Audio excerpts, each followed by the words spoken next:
नमस्कार प्यारे साथियों, आरपीएम ब्रिज यूट्यूब चैनल में आप सभी का बहुत बहुत स्वागत है। चलिए हम आपके सामने एक उत्तर प्रदेश राजस्व लेखपाल की बहुत ही महत्वपूर्ण श्रृंखला के साथ उपस्थित हैं। तो वीडियो में अंत तक आप लोग बने रहिएगा। उत्तर प्रदेश राजस्व लेखपाल के लिए बहुत ही महत्वपूर्ण होने वाली है ये श्रृंखला।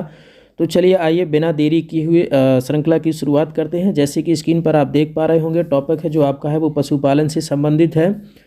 तो चलिए श्रृंखला की शुरुआत करते हैं। तो लेकिन उससे पहले जो भी हमारे यूट्यूब चैनल पर नए हैं तो प्लीज़ चैनल को सब्सक्राइब कर लीजिएगा और साथ ही बेल आइकन को प्रेस कर लीजिएगा, जिससे कि कोई भी नई वीडियो अपलोड होते ही नोटिफिकेशन पहुंच सके सबसे पहले आप तक, और उस नोटिफिकेशन पर क्लिक करके आप पूरा वीडियो अंत तक देख सकते हैं प्यारे साथियों। तो चलिए श्रृंखला की शुरुआत करते हैं। जैसा कि आप देख पा रहे होंगे, बात है पशुपालन की। तो पशुपालन कृषि विज्ञान की वह शाखा है जिसके अंतर्गत पालतू पशुओं को विभिन्न पक्षों जैसे भोजन, आश्रय, स्वास्थ्य, प्रजनन आदि का अध्ययन किया जाता है। वह पशुपालन कृषि विज्ञान की वह शाखा है जिसके अंतर्गत पालतू पशुओं को विभिन्न पक्षों जैसे भोजन, आश्रय, स्वास्थ्य, प्रजनन आदि का अध्ययन किया जाता है। घरेलू कृषि उत्पादन में पशुपालन का 28 से 30% का योगदान सराहनीय है प्यारे साथियों। घरेलू कृषि उत्पादन में पशुपालन का 28 से 30% का योगदान सराहनीय है। भारत में लगभग 187.7 मिलियन टन दुग्ध उत्पादन करके विश्व में प्रथम स्थान पर है, जो कि एक मिसाल है। और भारत में भी उत्तर प्रदेश राज्य इसमें सबसे आगे है। तो आपको याद रखना है, भारत में लगभग 187.7 मिलियन टन दुग्ध उत्पादन करके विश्व में प्रथम स्थान पर है, जो कि एक मिसाल है। और भारत में भी उत्तर प्रदेश राज्य इसमें सबसे आगे है प्यारे साथियों। विश्व भर में हमारे भारत देश में बकरियों की संख्या में प्रथम, भेड़ों की संख्या में तीसरा और कुक्कुट की संख्या में 7वां स्थान है। ये लाइन आपको याद रखनी है कि विश्व भर में हमारा जो भारत है वो बकरियों की संख्या में प्रथम है, भेड़ों की संख्या में तीसरे स्थान पर है और कुक्कुट की संख्या में 7वें स्थान पर है। हमारे देश की लगभग 70% आबादी कृषि एवं पशुपालन पर निर्भर करती है प्यारे साथियों। उत्तर प्रदेश में पशुपालन, तो उत्तर प्रदेश हम बिल्कुल राजस्व लेखपाल की बात कर रहे हैं, तो आइए हम बात करते हैं उत्तर प्रदेश की।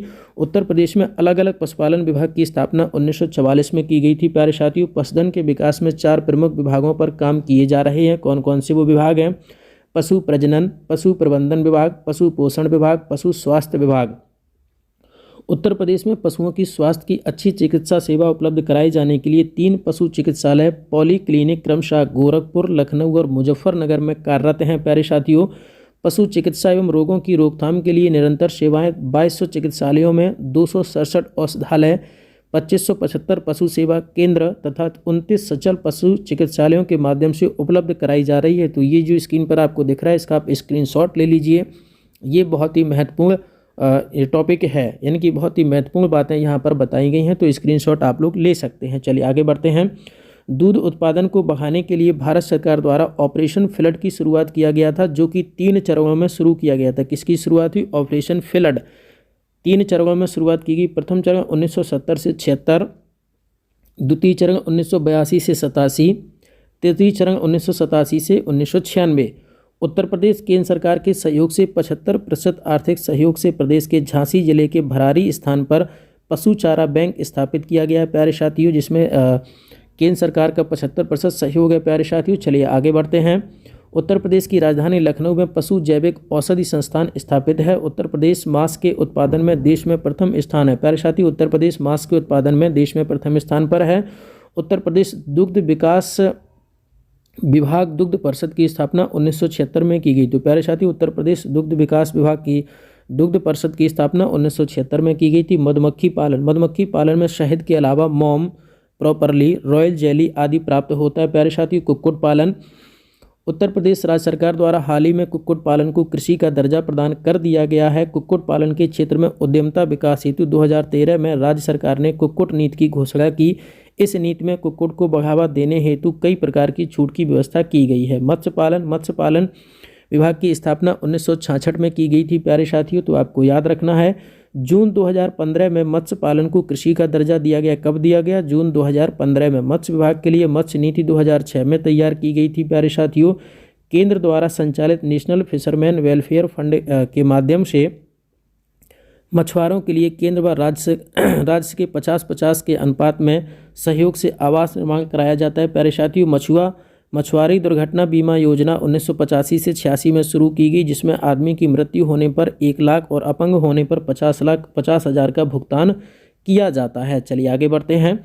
गाय भैंस का पालन, गौवंशी एवं महेशवंशी पशुओं की दूध उत्पादन बढ़ाना, कृषि कार्यों हेतु उत्तम बैलों का उत्पादन व भारतीय मूल की गौवंशी महेशवंशी पर जातियों का संरक्षण करना राज्य पशु प्रजनन नीति का प्रमुख उद्देश्य था। प्यारे साथियों, rabies, swine fever, TB, phloem आदि प्रमुख 10 बीमारियों पर नियंत्रण हेतु विशेष प्रयास किए जा रहे हैं। प्यारे साथियों, दुग्ध विकास, चलिए दुग्ध विकास की बात करें तो 1976 में दुग्ध विकास विभाग तथा राज्य दुग्ध परिषद की स्थापना की गई। कब की गई प्यारे साथियों? 1976 में। तो आपको याद रखना है प्यारे साथियों कि 1976 में दुग्ध विकास विभाग तथा राज्य दुग्ध परिषद की स्थापना की गई। 2012 से 2013 में प्रदेश के 55 जिलों में सघन मिनी डेयरी परियोजना लागू की गई। प्यारे साथियों, 2012 से 13 में प्रदेश के 55 जिलों में सघन मिनी डेयरी परियोजना लागू की गई। चलिए आगे बढ़ते हैं। दुग्ध संबंधी कार्यक्रम एवं संस्थाएं, प्यारे साथियों, दुग्ध संबंधी कार्यक्रम एवं संस्थाएं जो हैं, एक दुग्धशाला विकास योजना, यह परियोजना 100% केंद्र सरकार की परियोजना है। इस परियोजना का प्रमुख उद्देश्य पिछड़े क्षेत्रों में दुग्ध उत्पादन, उपार्जन, विपणन तथा रोजगार का सृजन करना है। इस परियोजना को प्रदेश में 1993 से 94 में लागू किया गया था। चलिए आगे बढ़ते हैं।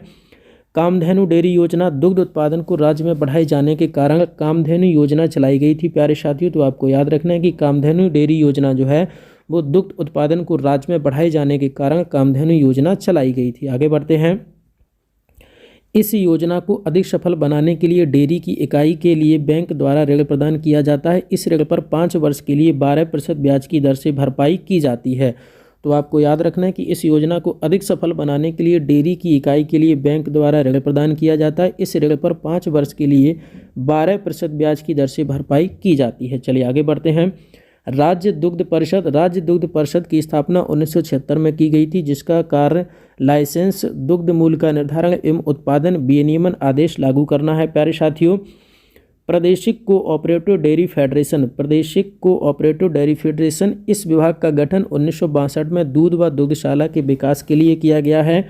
उत्तर प्रदेश के नोएडा में स्थित दुग्धशाला इसी विभाग के अधीन है, जो कि समस्त दिल्ली शहर में दूध की सप्लाई करती है। चलिए, तो आज की श्रृंखला में जो आपका ये पालन वाला पशुपालन का जो विभाग था, आज की श्रृंखला में इतना ही। ये उत्तर प्रदेश राजस्व लेखपाल के लिए बहुत ही महत्वपूर्ण टॉपिक है, तो आप इसको पूरा वीडियो को देखना है अंत तक बिना स्किप किए। और जो भी हमारे यूट्यूब चैनल पर नए हैं तो प्लीज़ चैनल को सब्सक्राइब कर लीजिए और साथ ही बेल आइकन को प्रेस कर लीजिए। चलिए ठीक है, आज की श्रृंखला में जुड़ने के लिए आप सभी का बहुत बहुत स्वागत है, बहुत बहुत धन्यवाद।